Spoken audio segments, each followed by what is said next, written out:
Assalamu alaikum wa rahmatullah. Thank you for joining us in the Fiqh class. This is the first session of Fiqh for the second semester. And we're starting with the book of financial transactions, or what we call in Arabic, Kitab al-Mu'amalat, Kitab al-Buyu'. Now we have, in order to understand exactly what's going on, first we have the ibadat, the chapter of the rituals, including purification, including prayer, including fasting, zakah, and hajj. Now we're moving to the book of mu'amalat, which is financial transactions.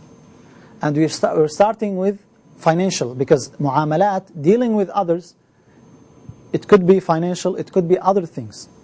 So we're starting with the financial transactions, or what we call buyu'. Buyu' is plural of bay'. Bay' is trading or sale. That's why I wrote book of trade, because some interpreters wrote it this way, book of trade or book of sale. Now I don't know which one is more accurate, financial transactions, trade or sale, but all of them are very similar, synonymous to the word that we use in Arabic, buyu', kitab al-buyu'. Buyu' is a plural of bay'. What is bay'? Bay', any financial transaction. That's the bay'. Now why, again, just to remind you again, why scholars of fiqh have this order? Because they don't put any book in this order haphazardly. They had a reason. They tell you once you start with yourself, you purify yourself, you worship Allah subhanahu wa ta'ala, this is your relationship between you and Allah subhanahu wa ta'ala, then you move to the relationship between you and others. And trade, you need it every day. That's why they start with trade, because mostly every day people are dealing with trade, with sale. You need to eat. And you will make food, so you need to purchase food to make, or you will purchase ready food. That's why they start with it. After that, they move to the book of marriage, because some people, they are unable to get married, but they need to trade every day. They deal with trade. Now other scholars, they put the chapter of nikah in the middle, between ibadat and mu'amalat. Why? Because it is ibadah, nikah, and it is a contract at the same time. So it's really important to understand the mentality of the scholars who wrote these books of fiqh in this order. So we're starting with the book of financial transactions, Kitab al-Buyu'. The topics that we will cover today, inshallah. First, the types of selling. Since we are talking about financial transactions, selling, what are the types of selling? What's permissible and what's not permissible to sell? And we will discuss the first type of selling that is not permissible, which is interest, riba. That's how we will start, inshallah. First of all, is it permissible to sell and buy? Hello? Can you sell? Why? Of course, why? What's the evidence? What's the evidence? وَأَحَلَّ اللَّهُ الْبَيْعَ. And Allah made lawful what? Al-bay'. Now, logic, why it is permissible?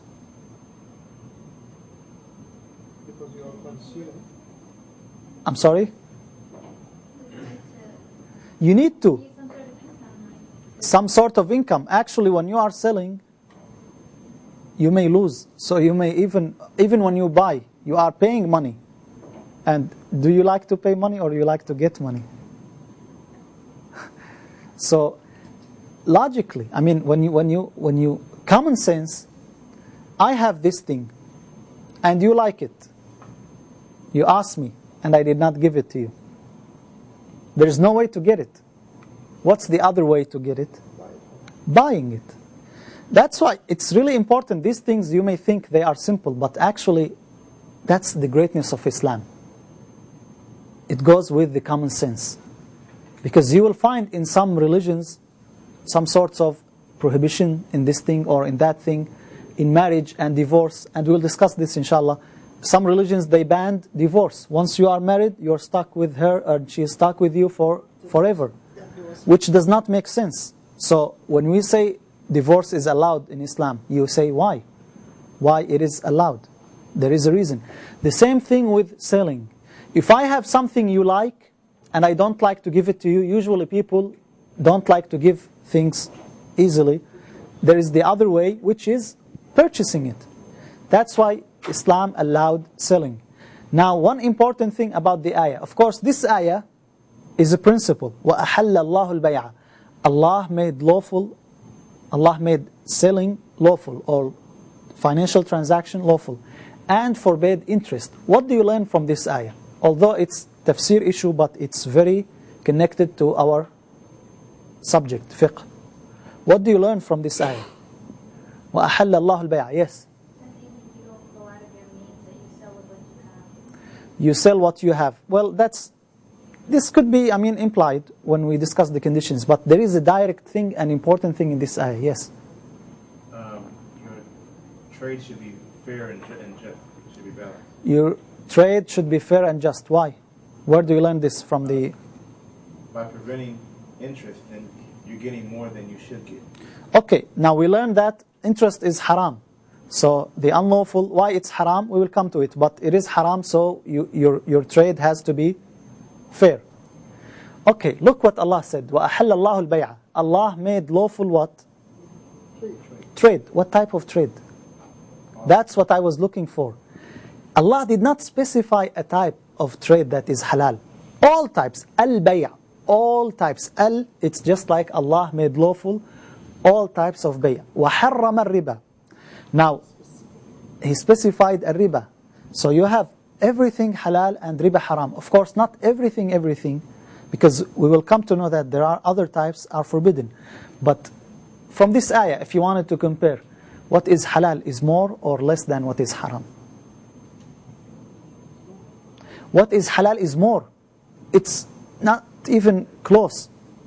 This is a principle. In fiqh, in transactions, if you want to discuss the permissibility or prohibition of a trade, you don't ask, is it halal or haram? You ask, is it haram? Because in principle, any financial transaction should be halal. Where do we learn this? From the ayah. Allah made lawful trade or financial transactions or selling. So in order for you to tell me this is haram, you need an evidence. But in order for you to tell me this is halal, you don't need an evidence. According to this ayah. This is very important. So this ayah is a principle that all the types of transactions of trade are halal, unless stated otherwise. Unless Allah subhanahu wa ta'ala or His Messenger sallallahu alaihi wasallam said it is haram. What's the definition of sale? Now we are starting with the principles. Now we are discussing bay'. What's the meaning of bay'? Lexically or linguistically and Islamically, in the Islamic divine law. What's bay'? What is selling? Linguistically, bay' from ba'a. Ba'a yabi'u bay'an. Usually when you sell, you give something, you hand something, and you take something. How do you get it? With your mouth or with your hand? Or with your foot? With your hand. Ba' is the length of the arm. So it's a type of measurement. From that word, the linguistic meaning was derived. Bay'. Okay? So this is the bay'. In language. And we don't want to focus on the linguistic meaning. But the definition in Islamic law. What constitutes bay'? You could say this is trade and this is not trade. What's the definition of bay'? Because we have bay', we have gift. What's the difference between bay' and gift? Selling and gifting, yes. Giving something in order to receive something else. Good. That's good. So let's try to change the words. Giving something, let's say exchanging. Would that be good? Yes. Exchange of commodity. Exchange of commodity. That's good. And we will come to know what is the commodity. Because sometimes, if I exchange pork with alcohol, Islamically, that's not bay'. Why? Because you cannot sell these things. Okay? But since we define the commodity that what is permissible, so we could say exchange article of property with another article of property. That's the bay'. Again, in Arabic they say mubadalatu malin bimal, the exchange of money with money. What constitutes money? Again, another thing. What's the definition of money? You need to know this. These definitions are important. What's the definition of money? Fatima. I think anything uses currency. Anything uses currency. Your glasses, is it money or not? I think if it was considered like different civilizations use different objects. What do you think? What's the definition of money? The value.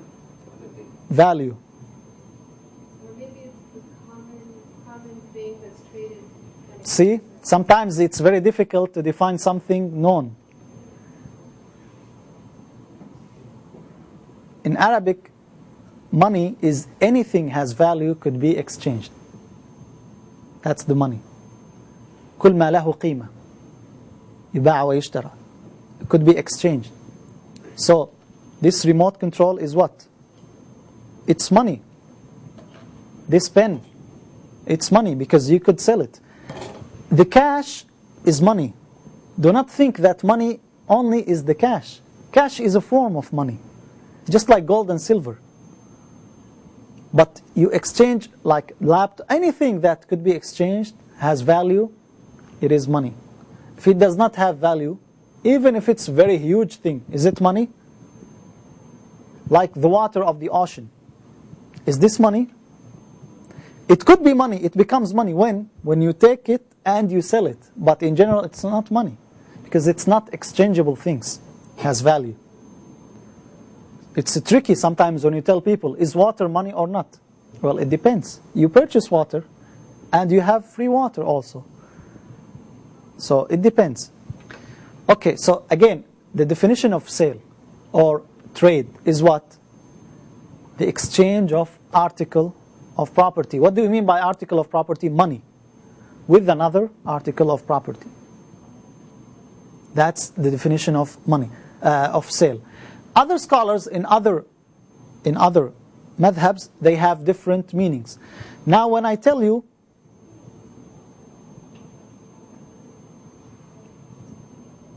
renting, okay, is renting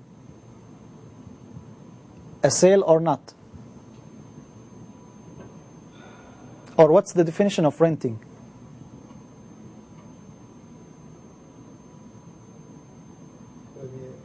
It's coming with us later on, but from now we have to start distincting between. Yes. Yeah, go ahead, Rimza. You said what you said is correct. Yes. In renting, do we exchange two things? We exchange money, article of property, with what? With benefit. With not article of property. Actually, you are not getting the house, but you are getting the use of the house. See? Gifting. What's the definition of gifting? Giving something without anticipating something in return. Giving something without waiting for the exchange. And it will come with us more accurate. But again, now I believe it should be clear for you what's the definition of sale. So do not think that sale entails money, exchange of money. If I give you this book and I tell you, I give you this book and you give me this phone, is this exchange, is this sale or not? Yes, it is. Was money involved here, cash money? Cash money, no, but money, yes, this is money because if I sell it, I'll get money from it. So I hope you understand now the definition and the meaning of sale. Earlier, they did not have cash money. They used gold. And even gold. Sometimes they did not use gold. They used salt. You need salt. And I need this cloth. So I give you the salt and you give me the cloth. That's sale. Recently there was an article on the news where someone started an internet business. Internet business. Yeah. Exchanging articles. Yes. Started by exchanging a paper clip. Oh yeah, no, that's another story. Yeah, I know about the Canadian person. He started with a paper clip and he ended up with a house. Yeah. Anyway, these are the types of selling. Now we have many divisions according to the category that we are defining the sale or the financial transaction. First, selling a commodity that is present. I tell you, I want to sell this phone, or I want to sell this book, or this laptop, or whatever. That means you see it. Is this permissible or not? Of course, it is permissible. That's the first type. Selling a commodity that is present. This is permissible. The second type, write it down. Selling a commodity that is described but not present. Can you sell something and the buyer did not see it? Yes? Can you sell something the buyer did not see it? What if I say no? It's foolish, but it could be done.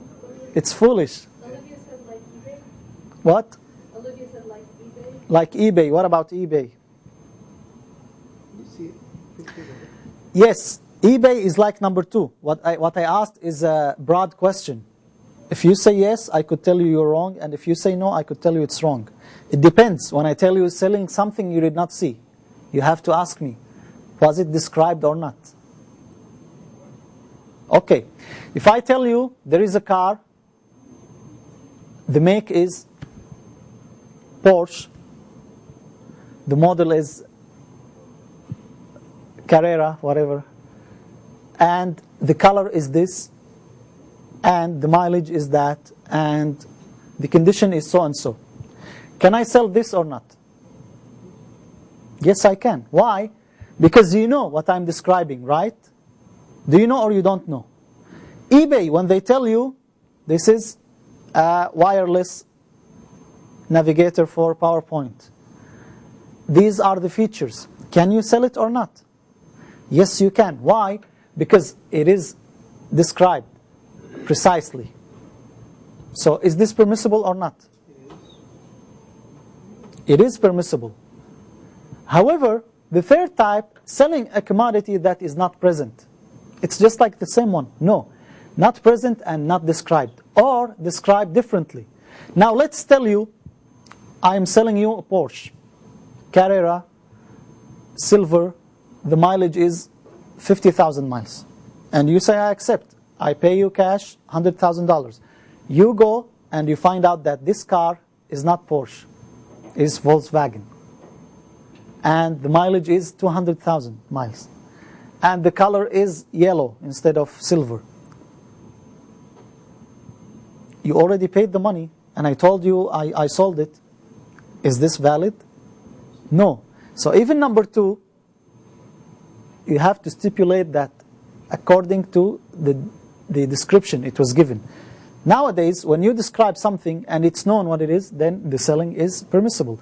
But number 3, if I tell you I am selling something, you cannot say yes. What is it? What is this thing? A car. Even a car, when I tell you a car, don't you know that car you will drive? And it is a car, yes, but you don't know what type, what make, what model, what color, what features. So it is not permissible. So from this aspect, present and absent, how many types of selling do we have? How many types of selling? 3. Selling a commodity that is present, this is permissible. Selling a commodity that is not present but described, it is permissible if it matched the description. Selling a commodity that is not present and not described, it is what? Prohibited. Why? Why number 3 is prohibited? Why not? Do you have to know everything? Even when you purchase this thing, do you know what's inside really? You don't know, but you know the functions of this thing. When I tell you a car, yes, you don't know every wire in the car, every feature of the car, but you know exactly what it's going to do. But when you don't know, there is gharar, what we call, yes. Yeah, Olivia said you could cheat people, rip people off and pass them off as cheating. Cheating, or to be more precise, it's deception. Any type of deception in sale is prohibited. When you sell something and you deceive people, you cheat, then it is prohibited. Islam does not allow you to cheat people, does not allow you to deceive them. Okay? So now we know, according to the presence and absence of a commodity, how many types of selling do we have? 3. What's the ruling of them? If it's present, it is permissible.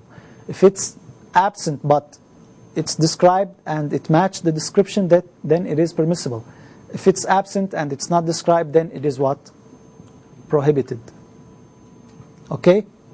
These are 3 types of selling.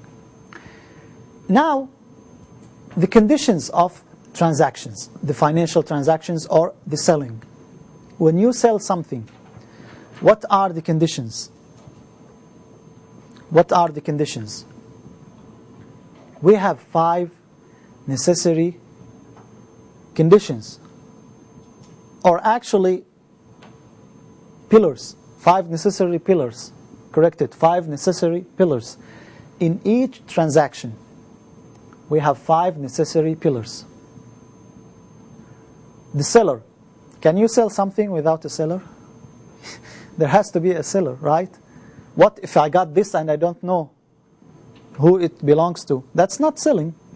It could be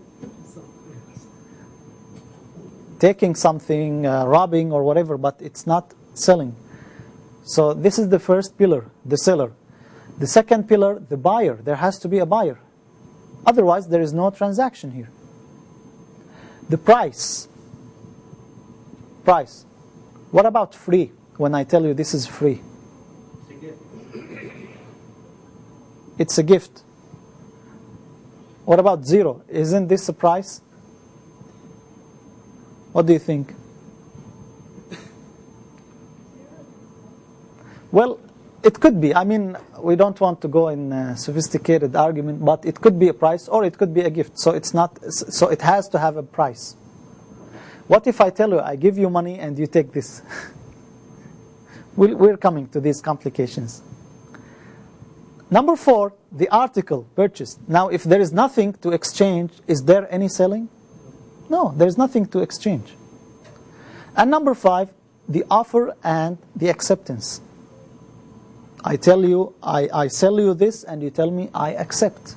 That's what we mean by offer and acceptance. Ijab and qabul in Arabic. We say ijab and qabul, just like in marriage. Just like in marriage. I marry this daughter to you and you say I accept. Without ijab and qabul there is no marriage. And in selling there is no selling without ijab and qabul, offer and acceptance. Okay, we will discuss each one of these pillars. Now, first of all, both seller and buyer have to have 3 conditions. Okay? 3 conditions, which means if one of them is not met, then the trade is valid or invalid. Invalid. First, reaching puberty. Reaching puberty. Watch out. If someone is 10 years old, can he sell or buy? Can he sell or buy? No? Why? Why? Don't we have millionaires here in America and they are even 10 years old or? Why? Yes. It depends. In Shafi'i school of thought, it doesn't depend. It's prohibited. Why? They tell you if you are minor, minor means in religion that you are not adult yet, you did not reach the age of puberty, your actions are incomplete, your understanding is incomplete, so you may be deceived. Who's responsible for you? your guardian, be it parent, be it relative, be it ruler. So in order for you to have a valid transaction, you have to have the approval of your parents. And they have actually to do it on your behalf. So again, one of the conditions in the Shafi'i school of thought, reaching the age of puberty.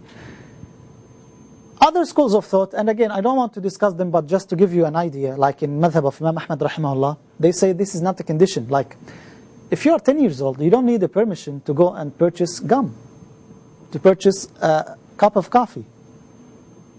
Okay? But in the Shafi'i school of thought, they tell you, you don't waste your money. If you don't reach the age of puberty, your transaction is not valid. First, reaching the age of puberty. Number two, sanity.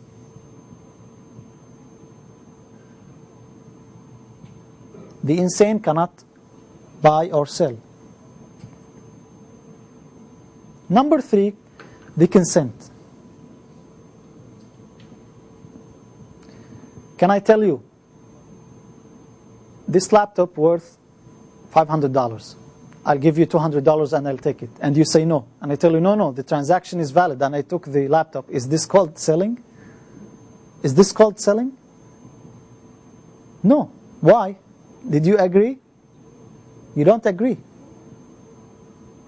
You have to agree. And this involves many things. Not only you reject, but maybe you deceived. Like you thought it is this and you said, no, I was not pleased with it.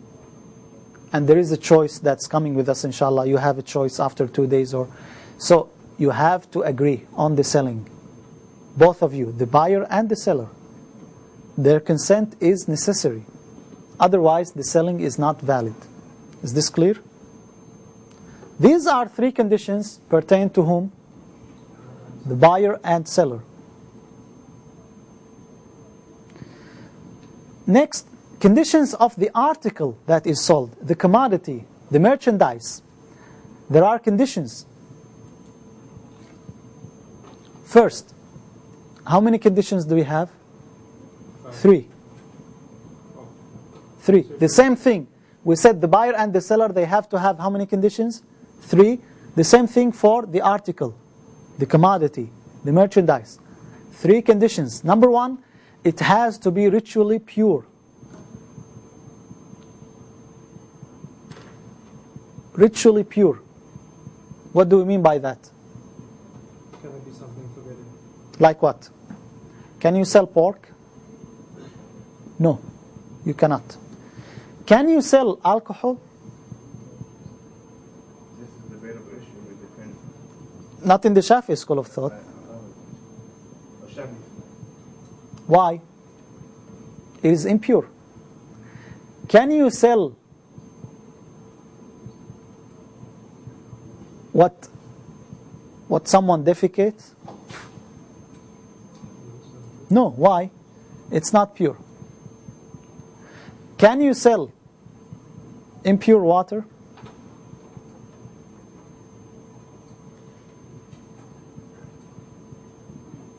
Can you sell impure water? Can you sell impure clothes? I guess those things that can be made pure, you can say. If it's purified, then you can. But if it's by its substance, it is impure, then you cannot. The Prophet ﷺ, what's the evidence? Now, to be honest with you, I'm not really convinced with this because although there is an authentic hadith, the Prophet ﷺ, he forbade selling the mayta. What's the mayta? No, that's not an accurate definition. The animal that was not slaughtered Islamically. It could be slaughtered, but un-Islamically. It's still mayta. So it is not, he forbade it. When the Prophet ﷺ mentioned the Jews, and he said, may Allah kill them, because they, when Allah forbade the pigs, what did they do? They took the grease of the pigs, they melted, and they covered the ships with it. And they said, that's not meat. That's only fat, the fat of the pig. So the fat of the pig is not meat. Allah subhanahu wa ta'ala forbade the meat. Or the skin of the pig. But the Prophet ﷺ said everything is haram. Because Jabir radiallahu anh, he asked the Messenger ﷺ, the meat of the pig is haram, but what about its fat? If we kindle the fat of the, if we lit the fat of the pig, we will have light. And it will last. He said, no, it is haram. So scholars said that any impure thing is what? Haram. Now this is agreed upon by all scholars. But there are exceptions. Like in madhab of Imam Abu Hanifa rahimahullah, they tell you that the poo-poo of the animals is halal to sell it. Why? Because it's beneficial for agriculture. And the other schools of thought, they say no. Why? It is impure. Okay? Now again, as I told you, that's an issue, but according to the Shafi'i school of thought, anything ritually impure, can you sell it? Can you sell it? No. It has to be, yes. What about if someone has a jewelry store and they sell crosses which has Jesus on it? Did it also come under the... Well, I'm asking you this question. Can you sell a cross?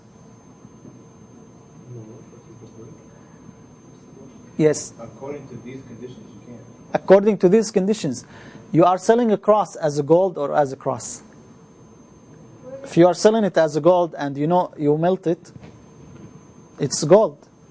Okay? Let's leave the questions. Again, questions, all the questions will be after. That's why I give extra time. If you have a question, write it down. Number 2, it has to be useful. Why? Why this is a condition? It has to be useful. Islam forbids wasting money. Okay? Like what? Like what? Could you give me an example for something that is useless?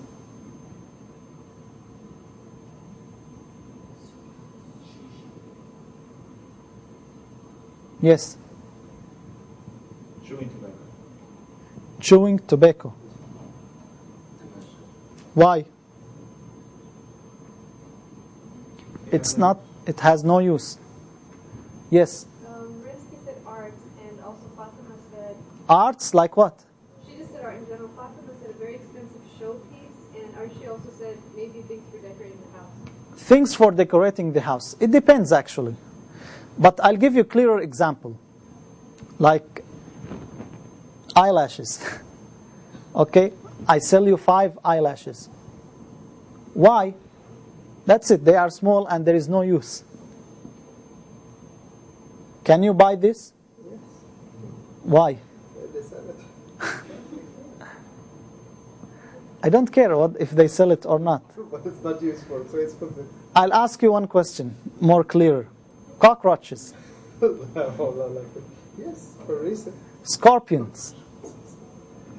Yeah. Why? The scorpion, they use a poison for... You can take the venom, right? So does it have any use? The venom? Yeah, I think they use it in... Venom, okay. Bugs. Yes. Bugs are used for some bugs. Bugs? Food? Put chocolate on it. Put chocolate on it. Okay, I'll give you crickets. I'll bring you some crickets. Yes, please. Locusts. Okay, alhamdulillah. Now it's clear. If it's useful, then you can sell it. If it's not useful, you don't sell it. Even if someone came and said, no, I want to buy it. It's useless. You don't sell it. Or you cannot purchase it. Number 3, it has to be the property of the seller. Do you purchase this laptop? It's very nice, but it's not mine, you know. Can I sell it? I cannot. The article has to be the property of the seller. Why? Hadith Hakim ibn Hizam, the Prophet ﷺ told him, do not sell what you don't own. Do not sell what you don't own. Yes. What about if the owner gives you permission to sell it on his... That's another issue, like the commission on online sites where there is a third party. You go and you think this is his, but it's not really his. There is consent here, there is permission, so it's different. But in general, can I tell you, how about this laptop? It's nice, but it's not mine. And I sell it for you for $500. Can I do that? No, it's not mine. Can I tell you, I sell you 10 sharks from the ocean? How about that? Can I tell you that? I don't own them. I don't even have them. Now this is, again, this is something added actually. They tell you there is a fourth condition. You have to be able to deliver the commodity. Can I sell you the moon? I sell you the moon. Can I hand you the moon or bring it to you? Stars. I'm not talking about those stars, about the moon itself.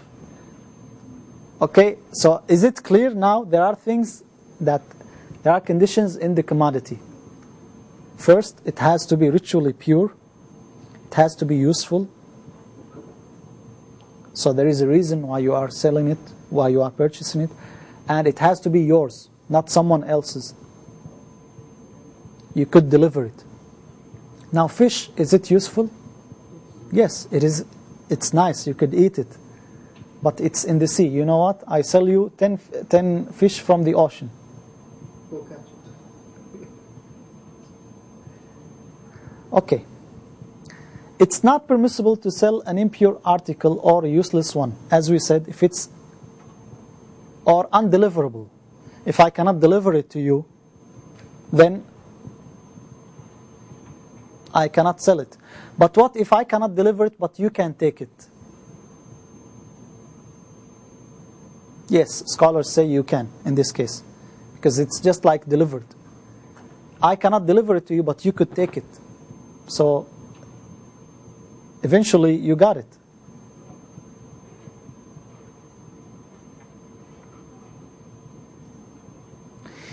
In the Shafi'i school of thought, the transaction is not valid unless there is a spoken agreement. We both agree. What we call ijab and qabul.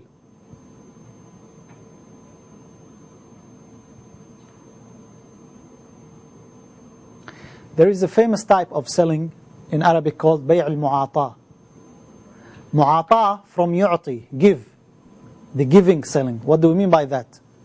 I give you the commodity, the merchandise, and you give me what? The money.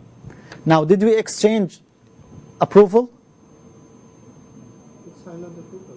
Because of Did we say, No, I sell you this, and you give me, and you said, I accept, or I give you the money? No. According to the Shafi'i school of thought, is this permissible? Not permissible. And according to this, all the selling online is what? There is no approval. According to this, if you go to the store and you find the price tag on any merchandise, $10, you take it and you give him $10 and you leave. According to the Shafi'i school of thought, is this permissible? No. That's what we call bay' al-mu'ata. All scholars agreed on it, but Imam Shafi'i rahimahullah said no. Why? Again, there is suspicion that there might be deception. What if the seller thought you are taking something else? Now they tell you, like when there is a price tag, this is just like I'm telling you, I sell you this for $10. Once you give me the $10, you are telling me I accept and I agree and I give you $10. So there is no need for exchange. In the Shafi'i school of thought, no. Actually, even Imam Nawawi rahimahullah, he said it is permissible. If you want to apply this strict rule, most of the types of transactions nowadays are prohibited. I just want you to know that in the Shafi'i school of thought, bay' al-mu'ata, the giving selling, or what we call the exchangeable selling without verbal agreement, is this permissible? No. The Shafi'i school of thought, no. But do you believe it's permissible or not? It should be permissible because this consent does not have to be approved by verbal. What if someone does not speak? No, he can. Why? They tell for him what he gives is just like what he says, or what he points with his hand, when he has motion, that means he agrees or whatever. Actually, they say the blind man cannot sell or buy. Why? There is suspicion that he may be deceived. He doesn't see. So all of these things you have to take in context.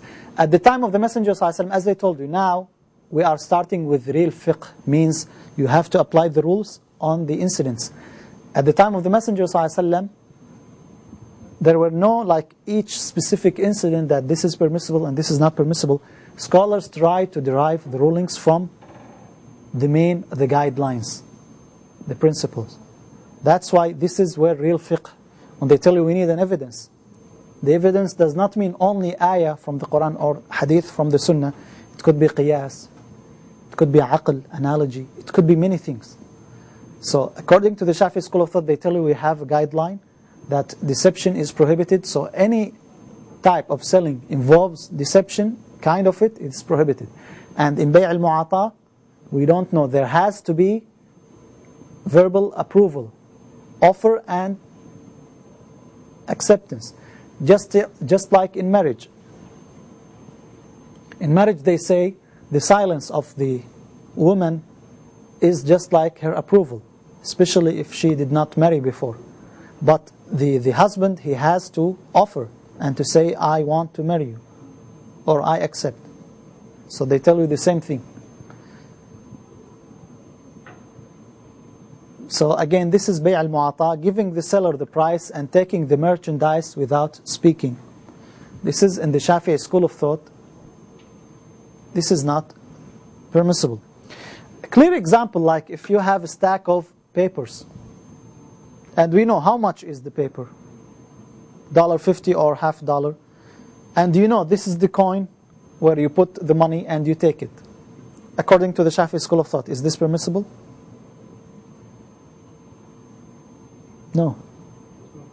There has to be verbal approval, offer and acceptance. So again, if we apply this, I mean, many transactions are prohibited. Now in principle, again, as I told you, in principle, this has to be applied, in principle. But when we have alternative, it should be also accepted. Because many times I may nod, but I did not mean yes. So, or I may not say anything. How do we agree? Remember the condition of the buyer and seller? Their consent is a condition. I did not get it. Maybe you were just ashamed. You did not like it. Islamically, you should not do that. You should not take something I don't like to give. So we don't know.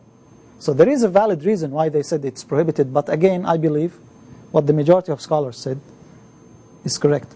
Now we only learning what the madhab of Imam Shafi rahimahullah.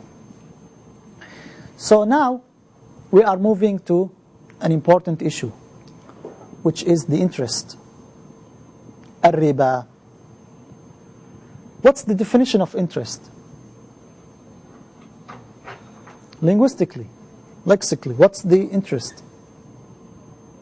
Allah says, وَمَا آتَيْتُم مِّن رِبًا لِيَرْبُوَ فِي أَمْوَالِ النَّاسِ فَلَا يَرْبُو عِنْدَ اللَّهِ وَمَا آتَيْتُم مِّن زَكَاةٍ تُرِيدُونَ وَجْهَ اللَّهِ فَأُولَٰئِكَ هُمُ الْمُضْعِفُونَ. This is in Surah Ar-Rum.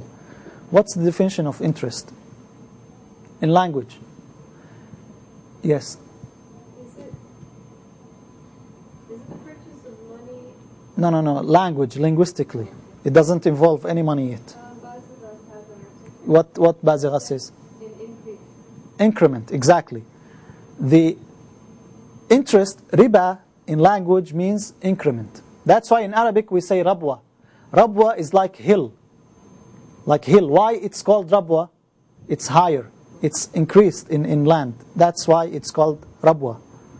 And again, the ayah I quoted, وَمَا آتَيْتُم مِّن رِبًا, and whatever you give of interest to grow, لِيَرْبُوَ, to increase, فِي أَمْوَالِ النَّاسِ, by the money of the people, it doesn't increase in the sight of Allah. فَلَا يَرْبُو عِنْدَ اللَّهِ. But whatever zakah you give, then those are the ones who double their money. So that's the linguistic meaning. Increment. Riba means increment. Okay? That's the linguistic meaning of riba. What about in religion? What's the definition of riba?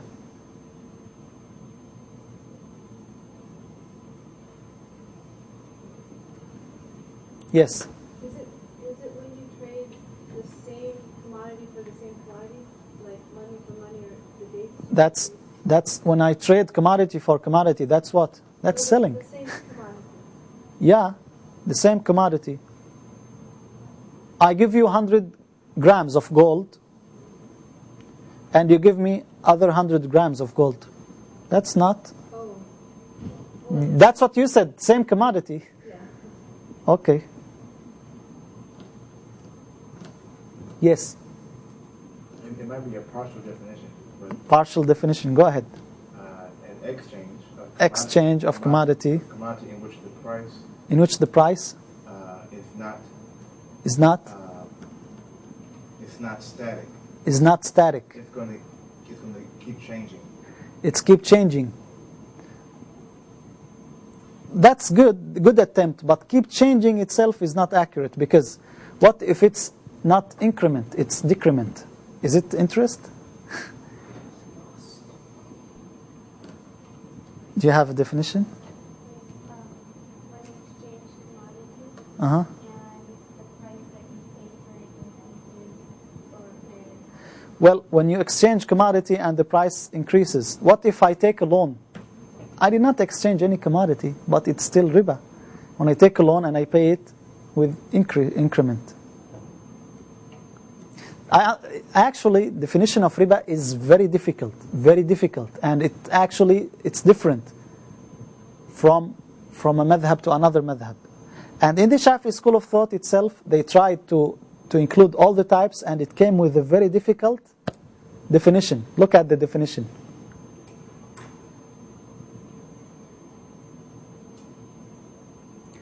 An agreement for a specific recompense whose equivalence to the merchandise is unknown. Okay? Understand this before you write it. I'll give you time to write it. Understand this. When I give you commodity and in exchange you take something, but the equivalence of what I gave is unknown. Is unknown what? According to Islam. Because when you say 30%, that's known, but not according to Islam. That's not considered according to Islam. Okay, you understand? An agreement for a specific recompense whose equivalence to the merchandise is unknown according to Islam, according to the standards of the Islamic law at the time of the transaction. Okay, why we stipulate this? Because maybe later on, like in the installment selling, it is permissible. Okay, at the time of the transaction, or in which the exchange of the two properties transacted is delayed, to include the loan, or one of them is delayed, to include the sarf, or what we call the exchange itself. When I change money and I tell you this is $10, one paper, and you give me $8 paper. Sometimes machines do that. You know the machine when you put coins like pennies, and it gives you paper dollar. For each 102 cents, it gives you $1 or whatever. That's riba. Why? Because it's not equivalent. So that's the definition of riba. I know it's difficult, but you need to memorize it, and we will talk about it. Now, for the whole week, our issue is riba. We will talk about it. So write it down now. Try to memorize it. And as I told you, in Arabic, you could simplify it. You say مقابلة مال بعوض غير شرعي. The exchange of money with an unlawful equivalence. That's permissible. That's the definition of riba. If you can simplify it, go ahead. Why it's difficult? Because we have more than one type of riba, and that's coming inshallah next. We have more type of riba. So to include all of them in one definition, that's why it's really a little bit difficult. Now,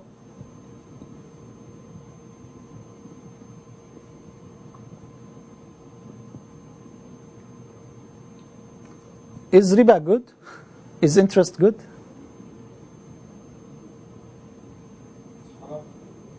Prohibited? Why? Why it's haram?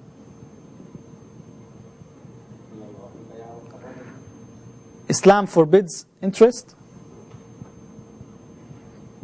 Yes or no? Why? Or what's the evidence Islam forbids interest? Well, there are, yes. Well, you just said it, but also Arshia said because it's not fair. Arshia says it's not fair. Why it's not fair? And Fatima says unjust. Unjust. Why? What do you think?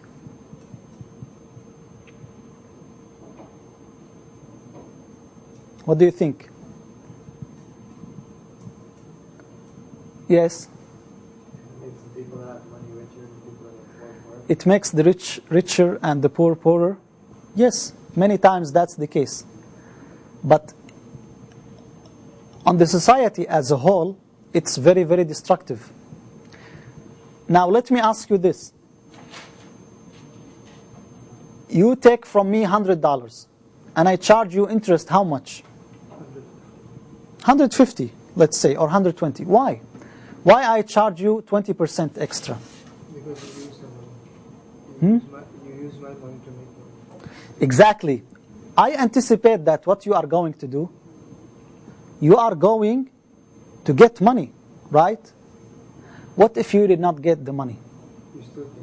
You still pay. But what happened here? You lost. You lost. What if you made more money? You're not fair. In the society, why we have inflation, why we have poverty, why it's all majorly because of interest. Interest. There are recent studies detailed about horrible consequences because of interest. Yes. Arshia said you pay more for something that would have been less at that point in time. Yes, but that's not the case always. You pay more for something that is less. Many times that's the case. Like the bank, many people, they are happy. Or they give me 5% fixed rate. I'm not doing anything. I put the money. Well, Islam does not want you to do this. Islam does not want you to get money for nothing. Islam wants you to work. You are getting 5%, but the bank, what is doing the bank with your money? The bank does not invest. That's the other thing. The bank gives it in a loan again to another person for a higher rate. It may be you. You give this bank your money, savings, and they give you 3%. You take a loan from another bank with 20% interest. Or they give it another. So they made 20%, and how much they gave you? 3%. That's only one example. And again, there are many horrible things involve interest. And with this, inshallah, we will stop here. And now I will give the floor if there is any question. You had a question, Khadija? Or you forgot? I was asking that when you buy a home, you pay interest. What about that? You can't buy a home then without interest? Of course. I mean, we're coming to this. We will apply the rules in our recent situation, like mortgage. We're coming to it. Yes? Archie asked, what if the insane wants to buy food? When we were listing the conditions of someone, he said if someone's insane. Yeah, if someone insane, can he buy food? I mean, he's not living alone. He has to have someone. Yeah, so he cannot. I mean, he cannot. In general, he cannot. Yes? The article, it has to be ritually pure. What do you mean by ritual pure? Because if we say pure, linguistically, pure is something clean. It could have grease, but the grease is not ritually impure, so it could be sold. People consider it impure, but in Islam, alcohol, people like it, but it is impure in Islam. Can you sell it? No. There are other evidences that alcohol is forbidden, but from this aspect, is it pure or impure? As long as it's impure Islamically, it's prohibited. So therefore, if you break one of these rules, then You cannot. it's prohibited. You are doing a sin. Yeah, you're doing a sin. The transaction is invalid. You're not doing a sin unless you're doing it on purpose, you know it is haram. Yeah. Amna. When you were saying the definition of sale linguistically, you were talking about ban, and you were saying it was a length of an arm. I didn't understand that. That's the linguistic meaning. From where? Because usually when you sell, what do? You extend your hand. Ba'. That's the ba' when you extend your hand. That's the type of measurement, the arm. So, because you extend your hand to give money or something, and he extends his hand, so from that meaning, the word derived. Bay'. Online. For instance, you said, can you repeat the point about useless articles? Repeat the point about useless articles. Yeah, she didn't quite understand. Selling something that is useless is prohibited. That's it. Don't let me make it homework. Give me examples of... There are many examples. In the Shafi school of thought, you mentioned something about, the property not being the property of the seller. But The property of the seller, yes. But in the Shafi school of thought. Yeah, all schools of thought. You cannot sell something you don't own. But coming back to where the seller has permission, what does the Shafi school of thought say about Yeah, the permission, getting permission from the owner of the property to sell it? this is coming. Okay, yes. Last question. The transaction is not valid unless there's a spoken agreement. Yeah. Where is the deception in that? I don't. You had made that point, but I didn't understand it. They say that. What is the deception? Yeah. Maybe it's not for that. The price tag was not for this. You did not get my approval. Maybe I did not. I was busy. You gave the money and I did not say anything. If I saw it, I would say no. So there is a possibility that there is no approval. You have to have it. You have to be granted this approval verbally. Okay, one more question. Okay. How many minutes remaining? 2 minutes. Hurry up. Okay. I told you this is a long session. Can you So repeat the Arabic definition of riba? ربا مقابلة فضل مال خال عن عوض شرعي or مقابلة مال بغير عوض شرعي. That's one of the definitions. It's incomplete, but it should be sufficient. فضل مال خال عن عوض شرعي or مقابلة مال بغير عوض شرعي.